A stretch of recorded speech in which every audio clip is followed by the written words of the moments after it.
The Miami Dolphins find themselves at a pivotal moment. The offseason looms large, and with it comes a wave of uncertainty.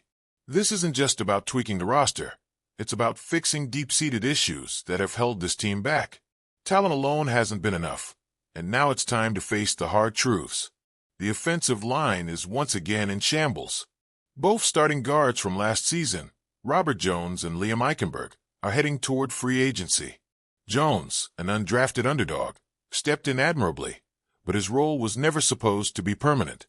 Eichenberg, a high draft pick, never truly found his footing. And Isaiah Wynn, a player Miami had counted on, spent most of his time on the injured list. There's a chance any of them could return, but the reality is clear. This line has been a weakness for years. It's not just about finding better starters. Depth has been an issue every season. When one guy goes down, the entire unit struggles, and the offense pays the price. This is the opportunity to change that. On the other side of the ball, the defensive line faces an equally dire situation. Last year, Miami patched together a front using one-year rentals, a stopgap solution after losing Christian Wilkins, Raekwon Davis, and others. Now, those contracts are expiring, and Zach Sealer is the only long-term piece left in place. Calais Campbell was phenomenal in 2024, defying every expectation for a player his age. But at 38, he's not a long-term answer. He might not even be part of the Dolphins' plans in 2025. If he wants to chase a championship, there are plenty of other teams in better position to offer him that shot.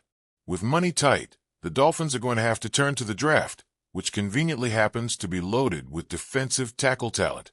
They have no choice. The secondary isn't in much better shape. Both starting safeties, Javon Holland and Jordan Poyer, are set to hit free agency. Of the two, Holland is the clear priority.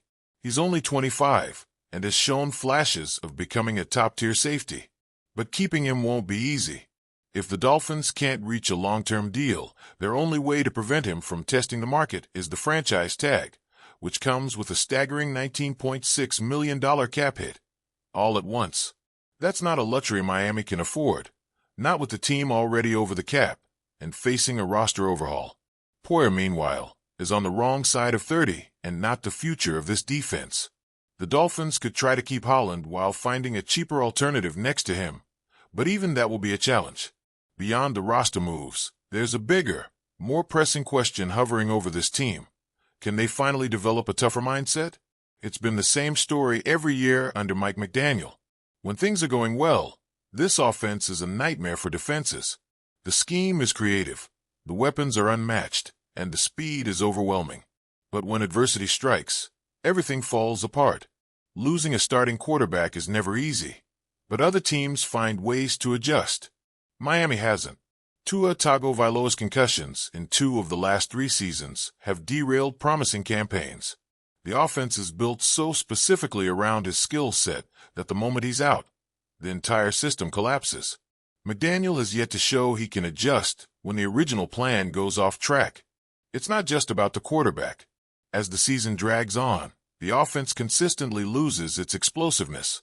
When the weather turns cold, when the injuries pile up, when teams start making adjustments, Miami struggles to respond.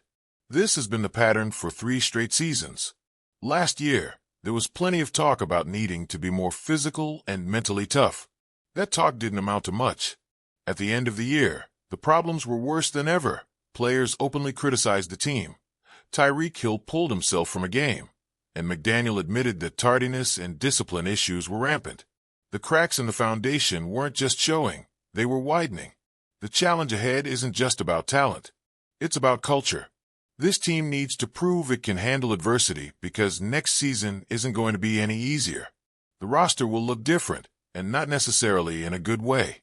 The Dolphins are already over the salary cap, and with 26 players set to hit free agency, they're not in a position to just reload. The core of this team is expensive. Tagovailoa, Hill, and others take up a massive chunk of the payroll. That means Miami will have to let key contributors walk and replace them with rookies and bargain signings. That's a dangerous game to play when the goal is to contend. With 10 draft picks, including the 13th overall, Miami has a chance to inject some much-needed youth into the roster. But that alone won't solve the problem. They can't afford to miss in the draft, and they have to be smart about how they approach free agency. There's a scenario where they trade down to collect more picks, gaining cheaper contracts to help balance the cap sheet. There's also a scenario where they push more money into the future, hoping to keep their window open a little longer. Every option has risks,